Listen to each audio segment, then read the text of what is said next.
So, welcome everybody tonight. Great to see so many people out for the Parish mission. A lot of you have probably met me before because I've filled in here before for Father Donald, and it's great to be back with you. This is a beautiful church to come and be able to preach at here at. When Father Richard asked me to do this mission, he didn't have a particular topic in mind, so he asked me to just come up with something, and I have a lot of different kind of interests, and so one of my interests is actually in the space program.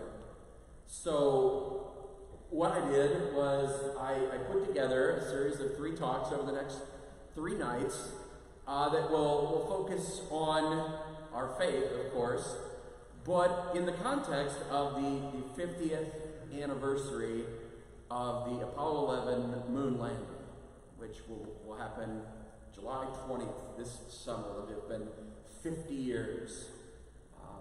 Kind of hard to believe. Obviously, I was not alive, but many of you look like maybe you remember it. You were very small, I'm sure, but maybe you remember. So I'm hoping that enough of you have some images in mind of context when I talk about the Apollo 11 moon landings, and some of you will remember listening to Walter Cronkite as you're watching the TV and watching Neil Armstrong take that first step. Anybody watched it live? Okay, good. We have lots of people who did in fact watch it. Now, even if you weren't alive at that time, I think probably most of us have seen the videos of it, relived it many times over. I am a bit of the proverbial space cadet, as they say. I've read a lot of stuff on the space program. I was really into it for quite a while, and I found that there are a lot of connections with our faith that I think we can draw from what it took to land on the moon, how we did it, and even some deeper philosophical questions like why we did it.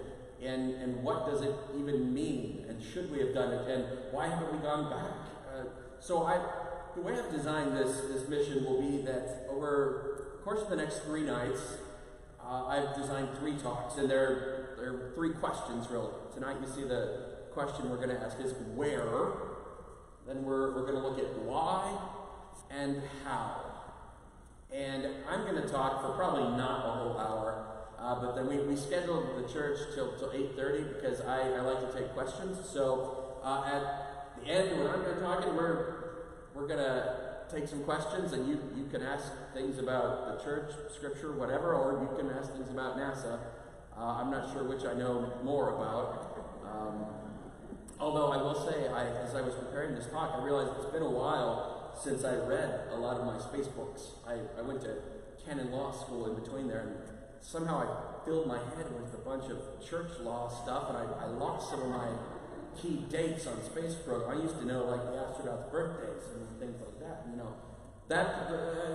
So I've lost a little bit, but still a bit of a space cadet. So hopefully I can answer questions regarding the church or space. All right, as we get ready, then let's pray together. In the name of the Father, the Son, and the Holy Spirit. Amen. Dear Jesus, we are so grateful in this season of Lent for your saving passion, your death, your giving your life for us. You knew your mission. You knew why it was that you came. Help us to have that same surety that you had in the Father's love for us, the surety of our mission, to know especially that we go with you. We ask you to bless everyone who has come tonight and will come over these 3 days. Send your Holy Spirit upon those who hear and upon me who speaks, that your Spirit might be the great worker during this mission, that we could come closer to you and your purpose for our lives over these next 3 days. We ask this through Christ our Lord. Amen. In the Father, the Son, and the Holy Spirit. Amen. Okay, so I titled the first talk, Where? And of course, when it comes to the Apollo missions, where is, of course, the moon. That's where we're going. But I want to start with a little bit of the story of how that actually became the mission. you have to go back to the 1950s and 60s, and at the time, although it's a little bit harder to believe now, especially for young people, but the Cold War was still very hot, as it were, at that time. President Kennedy had been involved in the Cuban Missile Crisis. There was a lot of fear as the United States and Russia were becoming two great, not just world powers, but nuclear powers.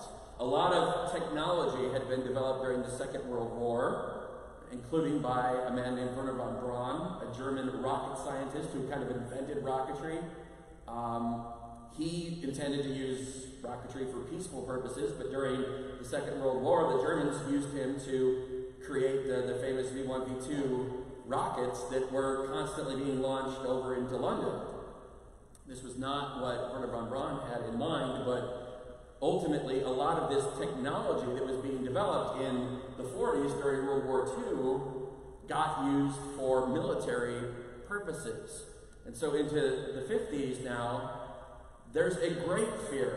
Because remember, we don't have the technology that we have today where, you can just pull up a live image of Russia on your cell phone. We don't know what's going on over there, and they don't know what's going on over here, and so there's this fear between the two countries that we don't know when a missile is coming over us. And, you can see in museums, I go to the Cosmosphere in Hutchinson all the time, and there you can watch the little duck and cover videos of little school children in the 50s practicing, this is what we will do if in fact there is a nuclear bomb sent upon our school. And it's almost comical today to look at these pictures of little school children like hiding under their desk in case a nuclear warhead were dropped on their school. Probably would not have been that much help, but to this day you can go around buildings and you see little yellow signs that say fallout shelter. Okay, that's a real deal from not too long ago in our history. There was a great mistrust between the United States and Russia, and a very real threat, as we found out with the Cuban Missile Crisis. So into this kind of milieu, both countries start to want to develop space programs. Now, is it space for exploration, or is it space for military purposes? We don't exactly know, and so it makes people suspicious. What we do know is that early in the 1960s, the Russians were pretty much beating us at everything. A lot of people think, well, gosh, we landed on the moon, we planted the flag. Of course, America is the greatest space program there ever was. Not true. Early in 1960, our space program was not doing so well, and Russia was just lapping us. So remember little Sputnik, the first satellite. Today we got hundreds of satellites going around the Earth. It's amazing they don't all crash into each other. Okay, now I'm an engineer, I know why they don't crash, and that's good. But think about the sky with no satellites. Of course, we'd never launched anything into space, and then who's the first one to do that? Russia. They launched little Sputnik. And if you've ever seen models of this, it's a little bit bigger than a basketball with antennas shooting out. They launched that into space, and it doesn't do anything. Literally, all Sputnik did, beep, beep, that's it. But everyone back on Earth in the United States could turn on their little handheld radio, turn it to the right frequency, beep, and people are freaking out. Like, there is a red sun orbiting our Earth. The Russians have put a satellite, they're looking down on us right now, maybe if they can put a satellite, how long before they drop a bomb on us from space, and we don't even see it coming. Very real thoughts at that time. So the Russians are the first to put a satellite into orbit. Then, just after they beat us at that, next thing we know, they announced that they've launched dogs into space. The first living beings to leave the Earth and go into space. Dogs. Like, okay, well, we gotta catch up. We gotta do something. And we're trying, and we're like, well, maybe we should try to launch a man into space. News report, Russia has just launched Yuri Gagarin into space, and he has orbited the Earth multiple times. We're like, holy cow. The only things we had to be proud of at that point is our rockets all blow up on the launch pad. You can watch these videos. Time for liftoff. We're gonna launch a teeny tiny little satellite. Mushroom cloud on the launch pad. That's our achievements. It's important to kind of keep that in mind, because that was the state of our space program in 1961, when President John F. Kennedy, my relative, by the way, my mother's a Kennedy, and somewhere along our family tree we're kind of from the same area in Ireland, so I'm going to go with that. I can't verify that, but the names are the same, so there's some kind of connection. But that being aside, my cousin, John F. Kennedy, he gets very frustrated. He's like, this is ridiculous. The Russians are launching satellites. Now they've got dogs and men flying above our heads, and we can't even launch an orange into space. We're terrible. Well, he does something very important. First of all, he goes to his head policy advisors, and he says, all right, we got to be able to beat the Russians at something. And if we're going to compete with the Russians, there were three things, that he came up with that maybe we could compete with. One was an arms race in nuclear weapons.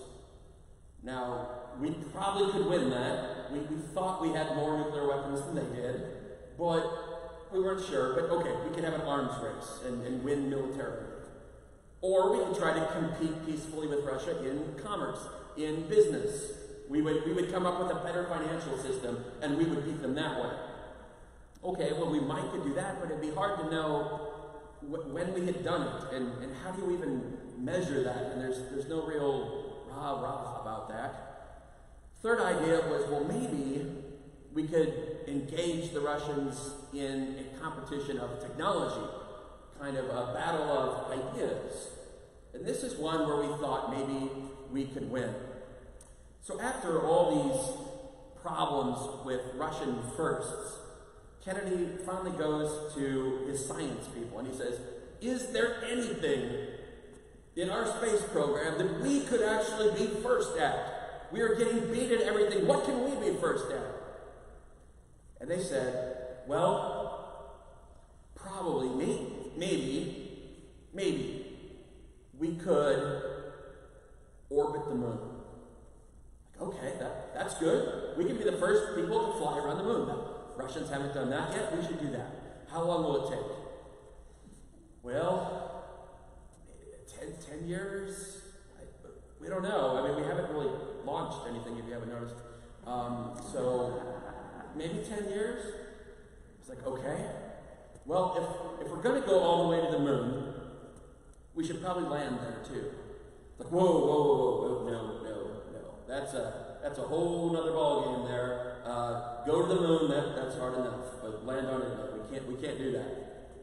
Well, Kennedy then goes before Congress and surprises everyone, because that little picture that's on your sheet there is the exact moment before Congress when President Kennedy says his famous words, I believe that this nation should commit itself to achieving the goal before this decade is out of landing a man on the moon and returning him safely to the Earth. No single space project in this period will be more impressive to mankind or more important for the long-range exploration of space, and none will be so difficult or expensive to accomplish.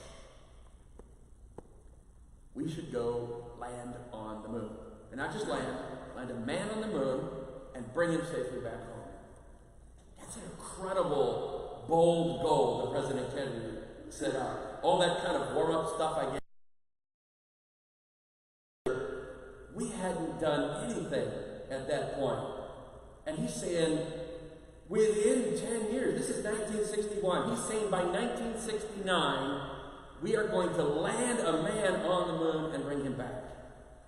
We had no idea how we were going to do that. The whole idea today of the way we actually did it, send a rocket into space in 3 stages. It breaks apart, and you've got a command service module that then backs up and retrieves the lunar lander because you got a separate lunar lander to land on the moon. You go down, and then it blasts off, and you come back, and you put it.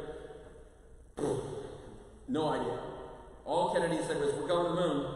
We are going to the moon, and we're going to do it in less than 10 years. Go do it, scientists. He didn't say go do it, NASA, because there was no NASA. Okay?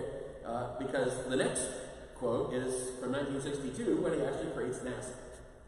And I love this because he's already told Congress this is going to be hard, it's going to be incredibly difficult, it's going to be really expensive. He doesn't sugarcoat it, but he set the bold mission, and of course there are a lot of naysayers.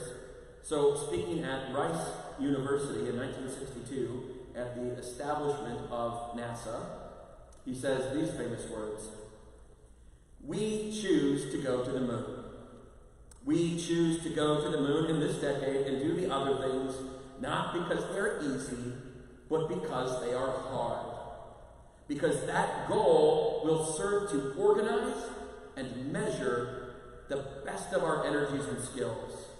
Because that challenge is one that we are willing to accept, one we are unwilling to postpone, and one which we intend to win."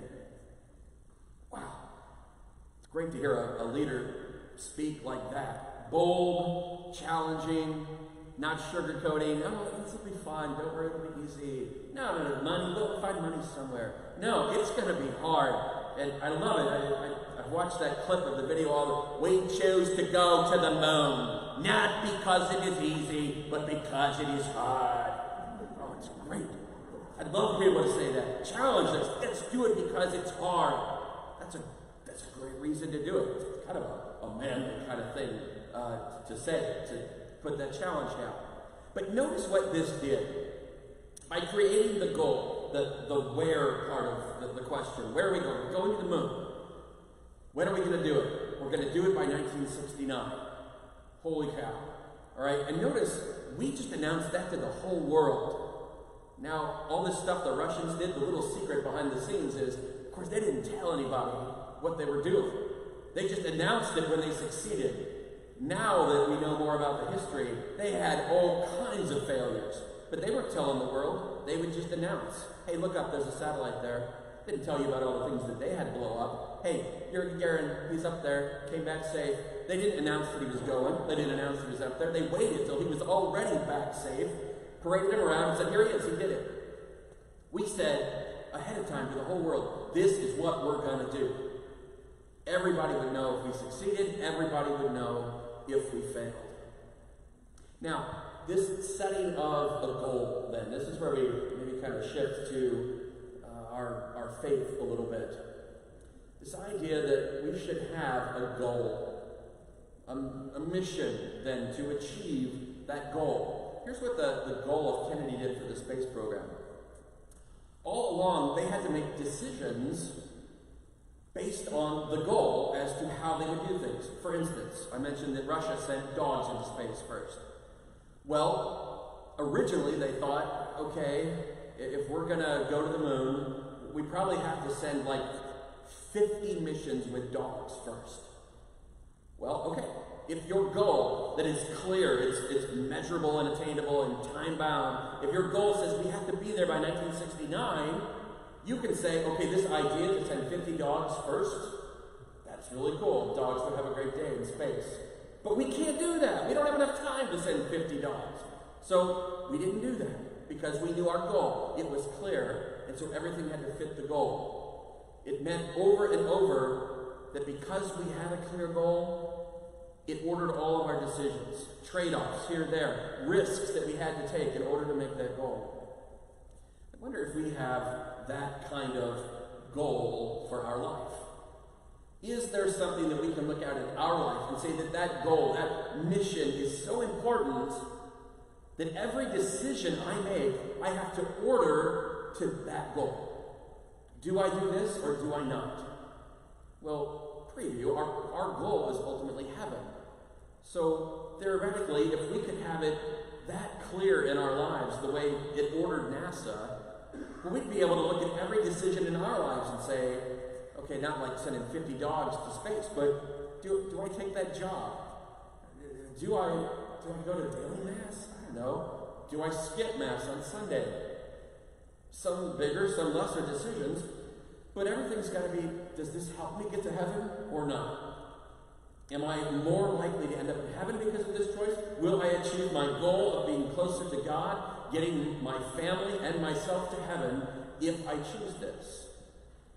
That's the kind of thing that a clear goal can do. The other thing is to stretch ourselves a little bit. Now, we're in the season of Lent, so probably a lot of you have decided to give up things, and that's wonderful. I always tell people, be a little hard on yourself on these things. Stretch yourself. Don't do something just because it's going to be easy. Oh yeah, I'm going to give up Brussels sprouts for Lent. Okay, I mean, you could do that, and that's something.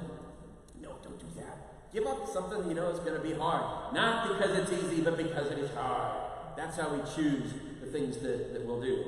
I went a little overboard, I suppose, this year in that I decided to have bariatric weight loss surgery.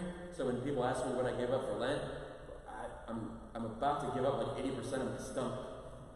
That's a little overkill. So I mean, somewhere in between, like having large parts of your organs removed for Lent and giving up chocolate. So somewhere, in the middle would be good. But be challenging. Notice that he says that this is one that we are unwilling to postpone and one which we intend to win. A lot of times today, not so much our big goal is heaven, that can seem a little bit distant, but even just day-to-day things, how much are we really challenged? How much do we almost default today, look for the easiest way?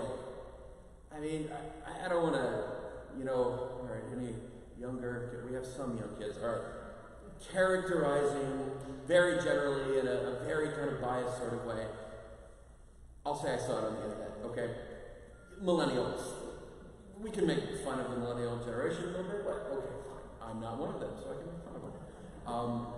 But I saw this thing on the internet the other day. It's like, it's very stereotypical. But you've got your 18-year-old today, and they're sitting there playing their video games on their phone, sitting at home, and their mom's like, hey, go out do some work. No, I'm busy.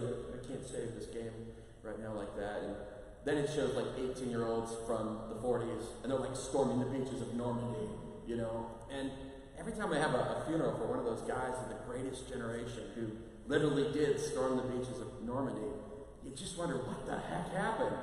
Okay? These guys are mature enough to go fight a war and liberate Europe, and today we can't liberate our kids from the couch. Okay, what is going on? Are we really challenging people to do things that are hard? I think recovering a little bit of that bold daringness that Kennedy had especially, and then ultimately God calls us to have. The idea that we're supposed to go out and win. There's no participation trophy for life. You're like, oh yeah, you weren't good enough to make it to heaven, but here's some plastic. Put it on your shelf in hell. No, I can't do that. There's no participation trophy for life. You gotta run so as to win. That's exactly what St. Paul tells us there. Do you not know that all the runners in the stadium run the race, but only one wins the prize? So run so as to win. Every athlete exercises discipline in every way. They do it to win a perishable crown, but we an imperishable one. Thus, I do not run aimlessly. I do not fight as if I were shadow boxing. No, I drive my body and train it, for fear that after having preached to others, I myself may be disqualified. St. Paul is a serious guy. He's like, no, I'm not fighting pretend. This is a real battle that I'm in. And of course he knew it. He was getting not just beat up by Satan, but literally shipwrecked, beat, stoned, hit with rods. Paul knew he was in a fight. But like Kennedy, he's like, this is one I intend to win. I want to win. I think maybe more than anything today, we need this spirit of set goals that are hard. Set goals that cause us to go beyond our mere littleness. And then give it all we got to go out and win. I once did one of those kind of personality inventory things. And so I realized not everybody is like me, is maybe go get him kind of thing, you know. So I'm speaking to myself a little bit here, but we did this thing, all the priests were supposed to do this strength finder index thing. We're supposed to figure out not so much what are our likes and dislikes, but what are our strengths. And I thought, well, this is actually pretty good. I like this. And it would give you like your 5 top strengths. And so mine came back, and like my first strength was learner. I'm like, that fits. I like learning things. I get psyched up when I get to learn something new. Great, like the space program. I want to learn everything I can about it. But the second one surprised me. My second strength was competition. I'm like, ooh, all right. Well, I mean, that's kind of true. I mean, I was an athlete in junior high and high school, and I always wanted to win. That's true. But can a priest really want to have as their strength beating everybody else? I don't know if that's a good thing, God. But, you know, there it was. And so I read the little book, and it was describing what this means, and so I put it on there. This is a description of my second strength under competition. It says, you like contests because they must produce a winner. You particularly like contests where you know you have the inside track to be the winner. Although you are gracious to your fellow competitors and even stoic in defeat, you don't compete for the fun of competing. You compete to win. Yes, that's it.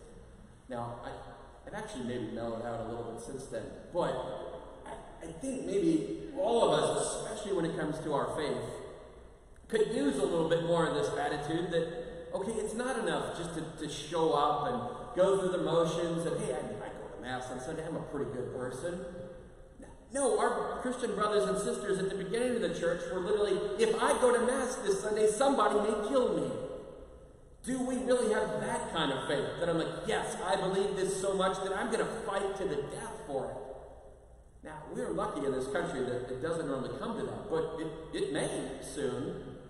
There's definitely persecution coming for the church, and not just the priest. Satan always goes after the priest first, and then we see it all over the place. If we're not ready for a bit of battle, we're in trouble. So even if you're not particularly into the whole competitive, I want to fight to win sort of thing, well, we got to have a little bit of that, because otherwise we're just going to sit there as an average version of ourselves. We want to be the best we can be. So maybe competing not so much to be better than other people, but to be the best that you can be. Okay, to be the best version of yourself, as we hear so often. So that spirit then of setting big goals, letting it focus your life, and then competing, knowing that it will be hard. I think those are all things that we can find from NASA and from the space program. Now, to really focus then on just how important this is for us and where we are going, I gave you this little renewal of baptismal promises. I put it on a separate sheet so you could like magnet it up to your refrigerator. Because Kennedy said we are going to go to the moon by 1969. Great. But where are we going? Well, first we said heaven, but here's something more concrete, more practical, because goals should be smart, specific, measurable, attainable, relevant, and time-bound. Well, heaven. Well, that's okay. Time-bound, no one knows the day or the hour. It's definitely specific, but kind of where's heaven? So heaven is a little too vague. What I can tell you is that on Easter Sunday morning, or at the Easter Vigil on Easter night, you will be confronted with the following test. And the kids always like it when you get the answers to the test first. So I'm giving you the questions and the answers. So you will be ready when it comes time for Easter. In case you didn't know it, this is the test that you will face at Easter. This is the next thing as far as like where we're going. Here's our goal. So the priest will stand up at Mass and say that we have now completed our Latin observance. So let us renew the promises of holy baptism by which we once renounced Satan and his works and promised to serve God in the Holy Catholic Church. I pray that you will now not be like 90% of the people at Mass, that when the priest gets up and says, let us renew our promises of holy baptism, 90% of the people will be like, I have promises of holy baptism. That was a long time ago. I was a baby. I don't remember. Okay, we can't get where we're going if we don't know what the goal is. So, here's the outline of our mission. The priest will ask you two sets of questions. The first set of questions is renunciation of sin. The second part is belief in God. Okay, and that's why this is so critical for our life, because that's essentially our whole life. Reject Satan, choose God. Avoid evil, do good. That's the simplest the mission gets right there. But at the Easter celebrations, the priest will ask you, as was asked your parents at your baptism if you were an infant, or was asked you if you were baptized an adult, do you renounce sin so as to live in the freedom of God's children? Do you renounce the lure of evil so that sin may have no mastery over you? Do you renounce Satan, the author and prince of sin? Notice that's a very personal attack. It's not like, do you want to be a better person? So sick of people wanting to be a better person. Okay, no, it's much more concrete than that. There is a real, tangible being that is out to get us. His name is Satan. We have an enemy, and if we don't think we need to win that battle, then too bad, because that's a battle you're in, whether you like it or not. You have to actually renounce Satan, the author and prince of sin. When the early Christians would do baptism, they would lead those that were to be baptized towards the baptismal font, sometimes a separate building even, and they would be stripped completely naked to show their own vulnerability before God and leaving everything else behind. And then they would ask to turn to the west, because the west was the place where the sun sets. It's darkness. It is symbolic of Satan. And there, facing west, they would be asked these three questions. And we're told that each time that they would answer the question, they would yell loudly their renounces. And they would even spit to the west. That's how emphatic your denial of Satan has to be. It's also why you don't stand as a spectator on the west wall in an early Christian baptistry. So they would announce loudly, yes, I reject, 3 times. And then they would be asked to turn around 180 degrees to face east, land of the rising sun. Why most of our churches and Mass was celebrated towards the east. Why the temple in Jerusalem looks towards the east. And there, facing east, they would be asked the next 3 questions. Do you believe in God, the Father Almighty, creator of heaven and earth? Do you believe in Jesus Christ, his only Son, our Lord, who was born of the Virgin Mary, suffered death and was buried, rose again from the dead, and is seated at the right hand of the Father? Do you believe in the Holy Spirit, the Holy Catholic Church, the communion of saints, the forgiveness of sins, the resurrection of the body, and life everlasting? And each time, although in English it's I do, the response in Latin would be credo, C-R-E-D-O, from where we get the word creed today. Credo is a combination of 2 Latin words, cor and the verb dare. So cor means the heart, do means I give. So literally, to say credo, which we translate as I believe, we're literally saying I give my heart. Okay, so we turn 180 degrees away from Satan, put our back to the west, face east, and we say, I give my heart to the things that I'm promising. Not I intellectually assent and I'm kind of okay with what the church teaches, and if I'm not, I'll just kind of go. No, I'm giving my whole heart to this. Credo. And they would yell their credos as loudly as they yelled their I rejects. Do we have that kind of spirit in us? Do we know that this is what orders our mission? What if we were to just, with every decision we're going to make, could we say, all right, am I renouncing sin at this point, or am I kind of being allured by sin? Do I really renounce the lure of sin? Do I really renounce Satan? Or do I sometimes kind of be like, well, maybe a little sin couldn't hurt? I mean, there's mortal sin and there's venial sin, so I mean, it's a mortal sin, I don't want to do it. But it's a venial sin, I kind of don't want to miss out on it. Okay? That's not a good way to go through life. Okay? That's like, I reject? Question mark. No! I reject and you spit. That's serious stuff. You turn towards the east. Yes, God, I want you. Credo with all my heart. That's the freedom that we're meant to have when we get towards Easter. All this giving up stuff, all this fasting, all this discipline in our bodies spiritually through Lent.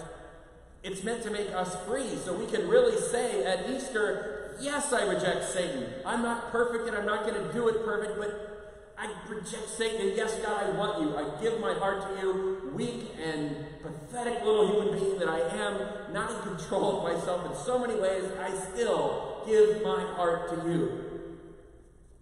That's where we're headed at Easter. So I pray that this little handout here, it's the test and the answers.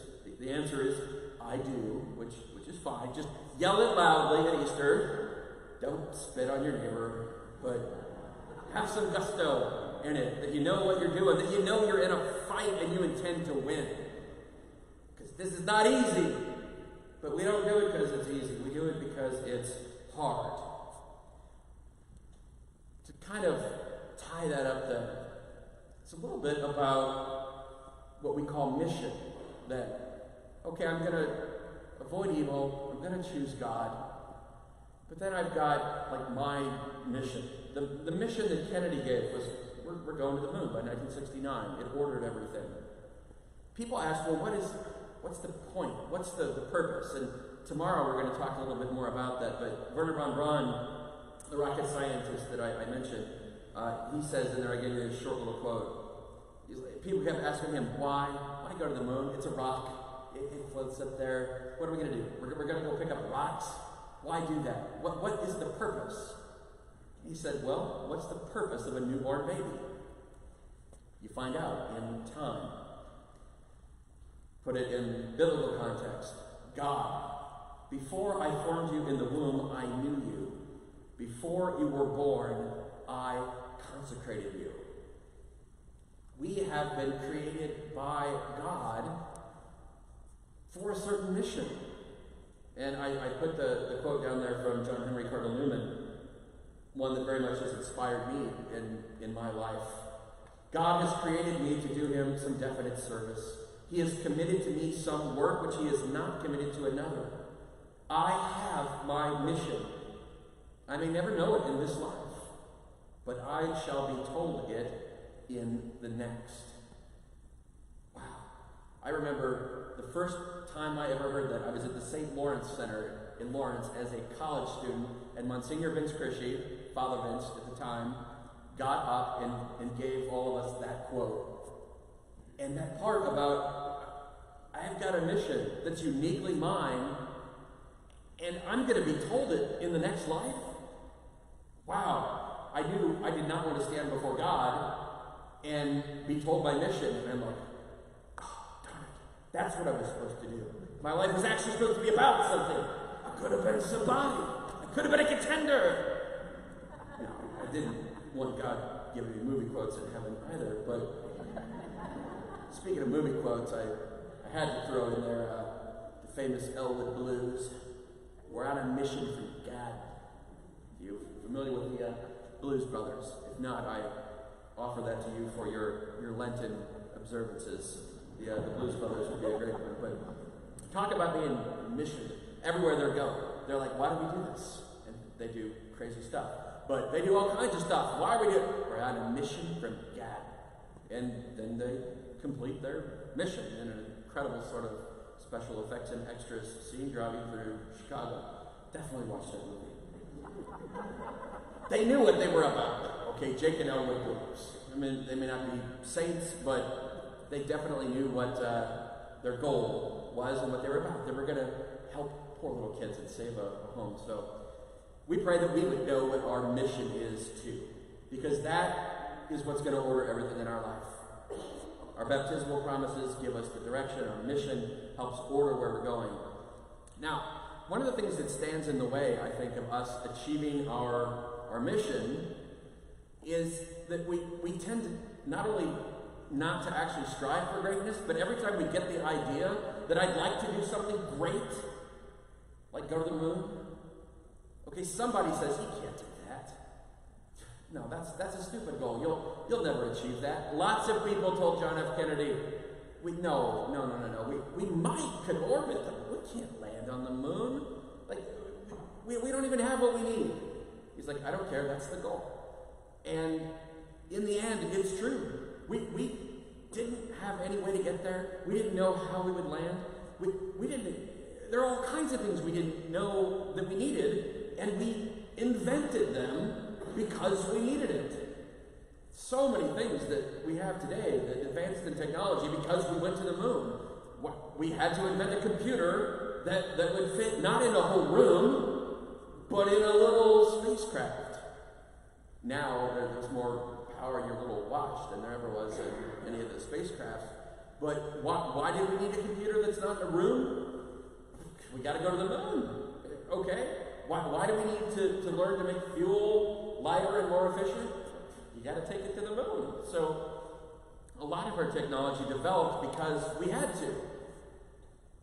How would our life be different if we knew, like, my mission is heaven? So why do this? Well, because I need to reach my mission. Why are you saying no to all this stuff everybody else is doing? Well, because it doesn't help me towards my mission. And no matter how hard that might be to say no to some of the things that the rest of the society is doing, if it helps you towards your mission, then that's what you got to do. But there are so many discouraging voices. And that's the other quote that I put there from the book of Numbers.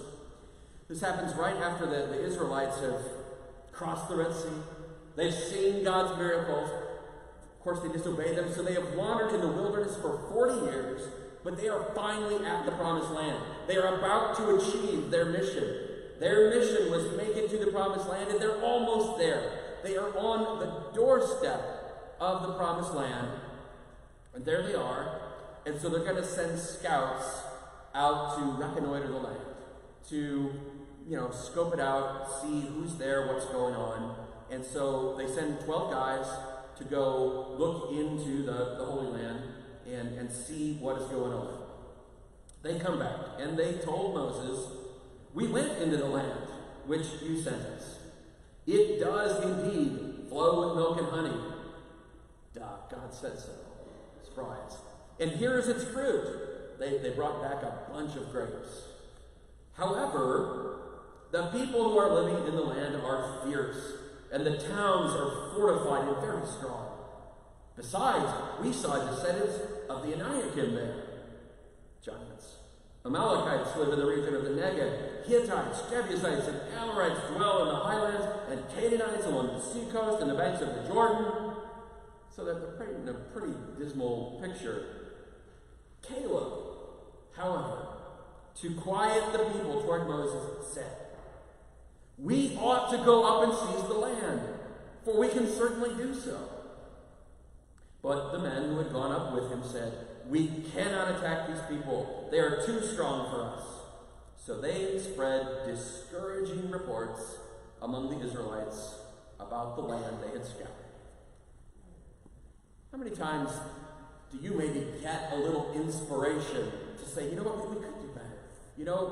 Maybe our family's going to pray the rosary. Maybe I'm going to read the Bible. I could maybe turn off the TV. Maybe I'm not going to go to that sporting event. Maybe my kids aren't going to play 8 sports at once. And you get these ideas like, yeah, I think we could do that. And then the whole weight of the world comes crashing down saying, you can't do that. Nobody else is doing that. Discouraging voices, like these ones that confronted Caleb. In the end, after those 12 guys go, there's only 2 of them that come back and say, we should do it. Caleb and Joshua. Why are they so confident when no one else is? Because they know the mission. What?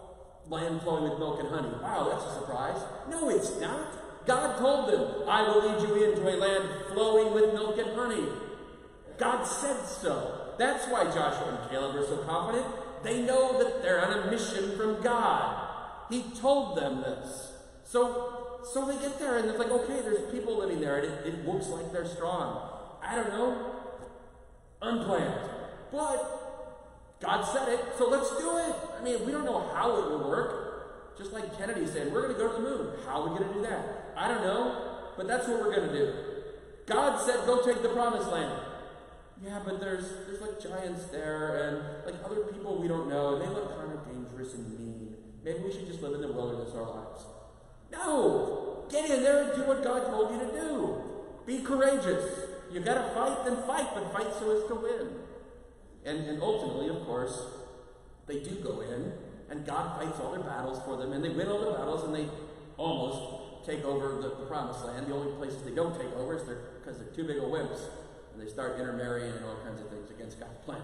But for the most part, God fights the battles. Like, they didn't know he was going to do that, but he did. They should have known it, because when they're in the wilderness, he gave them manna to eat. He gave them water from a rock. They should have known to trust God, but instead they listen to these discouraging voices.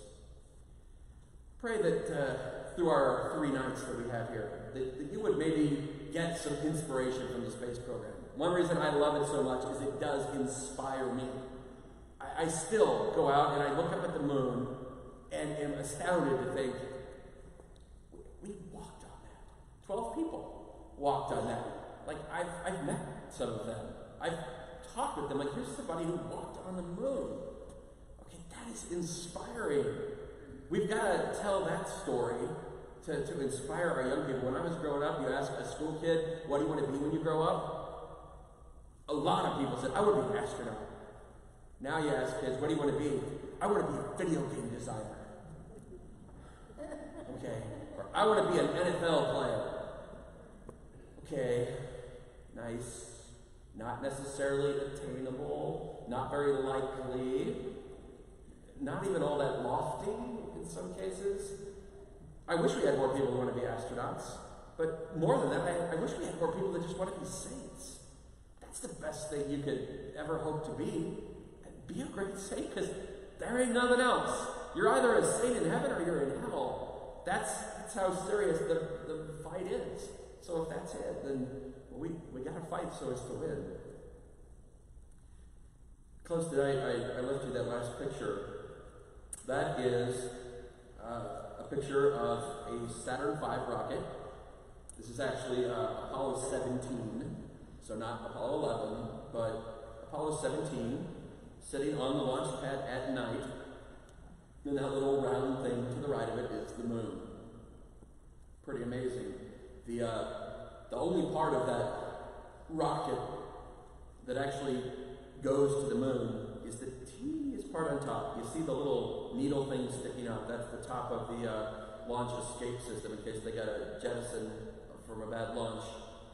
But just that little triangle part below it, up until that first black line, that's the only part of the rocket that actually goes to the moon. The rest of it is all multiple stages to get it up there. But notice in that picture, we're talking about where? We're talking about what's the destination. Well, there's the moon, right there, and in just a few days, the little teeny part of the top of that rocket with 3 men in it, we're at the moon. And that's only possible because somebody set a vision. John F. Kennedy. He said, we're going to do it, and there right before you is the goal, the moon, and the means to get there. The Saturn V rocket, which did not exist at all when Kennedy made his remarks. If we know that our goal is heaven, how many tools do we have right now to help us get there, and how many don't even exist in our lives yet, but we need to ask God to please send us more tools. It won't be easy. It is hard. We choose to go to the moon. We choose to go to the moon in this decade and do the other things, not because they are easy, but because they are hard. Heaven is out there for us. We're on the launch pad. There it is. God will help us to build what we need to get there in our lives. Are we willing to do the hard work? Say no to Satan and his false plans and say yes to God. That's ultimately then the first lesson from the Lunar Landing tonight. Where? You have to know where you're going. Set a big goal, and God will show you how to get there. Heaven. That's the answer to the question, where? Okay, with that, I'm going to stop talking momentarily to see if you guys want to talk. As I said, space questions, faith questions, I'm good for all of that. So, questions about what I said, objections to what I said, whatever. Yes? You know the number of amount of Catholics that believe Satan is real? Percentage? Do I know the percentage of the number of modern Catholics who believe Satan is real? It's kind of a loaded question because it's pretty small. Pope Francis definitely is setting a good example. He believes that Satan is real and he talks about it all the time. Unfortunately, they say that one of the greatest things that Satan can get us to believe is in fact that he doesn't exist. And so a huge percentage of Catholics either believe or act as if, in fact, there is no Satan, there is no enemy, and we can kind of just go with the flow, and if we just fit in with society, we'll probably basically be all right. No, that's exactly the game plan of Satan. Satan is the one who spreads the discouraging voices to say, no, you can't do that. So, I don't know if that's what you're getting at, but it's the... One of the authors I read his book, he talks about that in there. And 80% of the Mormons believe Satan is real. In his book, 19% of the Catholics. Yeah. 19% of Catholics, he's quoting Matthew Kelly there. Well, so, maybe, yeah. So, yeah, and Matthew Kelly is the one that has that great line. Be the best version of yourself. Not that probably he invented it, but he's made it popular. So, yeah, we can't win a battle if we don't even admit we're in it. I mean, we can have these happy kind of feelings like, I don't want to be in a battle. I want to have everybody like everybody, and can't we all just get along? Yeah, but now it's Satan. Okay, we got a real enemy. You have to have a little bit of this run so as to win, because you're not shadow boxing, as Paul says. We have a real enemy we're fighting against, and that's why in our baptismal promises, before we can say, Credo, I give my heart to God, it's a twofold move. We got to say no to Satan. Then we can say yes to God. So every day there's a battle going on, and I often tell people that if you want to know if you're on the right track, there ought to be opposition. Okay, if your life is just kind of going along, happy-go-lucky, and things are going well, look out, because that means Satan doesn't care about you. You're not doing any damage whatsoever. If you actually stand up and start to fight, and you do some of those good little intuitions the Holy Spirit puts there, maybe my family's going to pray the rosary together. You watch and see if there's not opposition. Okay, Satan does not want people getting holy, doesn't want you to reach your goal, and as soon as you start doing a little bit more, you'll know you're on the right track, because Satan will throw up opposition. So we have a real physical, well, not physical, we have a real personal enemy in Satan. What else? Wow, okay. You gotta come back tomorrow, or you gotta go? Okay. That's okay. All right, well, why don't we end with prayer then, and then we can talk more after if you've got some space questions or whatever. In the name of the Father, the Son, and the Holy Spirit. Dear Jesus, we thank you for the incredible gift of our human talents and abilities. We thank you for President Kennedy and for all those in the 1960s who helped us achieve that incredible mission of getting to the moon. Help us be inspired, though, that if we can do things like that, think about the sacrifices we should be making for something so much greater than the moon. Life with you forever in heaven, and joy with you here on this journey through earth. Help us to make the sacrifices that we need. Help us to fight, to run so as to win. We look at you on the cross, we know that you fought for us. You fought and you won on the cross. Help us to also win to the cross. You're taking up our suffering, to die with you so that we can rise with you at Easter. Help us to reject Satan more and more and choose life with you, even if that looks like the cross.